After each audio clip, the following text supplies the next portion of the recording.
Good afternoon. আজ আমি বানালাম বাঙালিদের বেশ একটা পরিচিত খাবার, পুরভরা চিকেনের পুরভরা কাঁকরোল, যেটা পাতলা মুসুর ডালের সঙ্গে উফ টেরিফিক খেতে হয়। তো তার জন্য প্রথমেই কাঁকরোলগুলোকে আধা আধা করে কেটে সিদ্ধ করে নিলাম। এরপরে ভেতরের কাঁকরোলের মাংসগুলো বের করে নিলাম।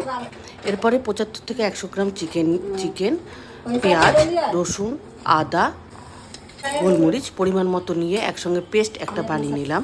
এবার কড়াইয়ে গোটা গরম মশলা ফোড়ন দিয়ে এবার মাংসের পেস্টটা দিয়ে লবণ, হলুদ আর লঙ্কার গুঁড়ো দিয়ে কষিয়ে নিলাম। যখন জলটা শুকিয়ে গেল, তেল বেরোলো, তখন কাঁকরোলের অংশটা দিয়ে দিলাম এবং আবার একটু জল দিয়ে সেটাকে কষিয়ে যখন মাখামাখো হয়ে গেল, তখন সেটাকে নামিয়ে কাঁকরোলের ভিতরে এরকম পুরের আকারে ভরে বেসনের গোলায় চুবিয়ে তারপরে তেলে ভেজে নিলাম। তো তেলে ভাজার সময় দেখুন তো কি সুন্দর লাগছে, মনে হচ্ছে না যে এখনই তুলে এখনই খেয়ে নিই?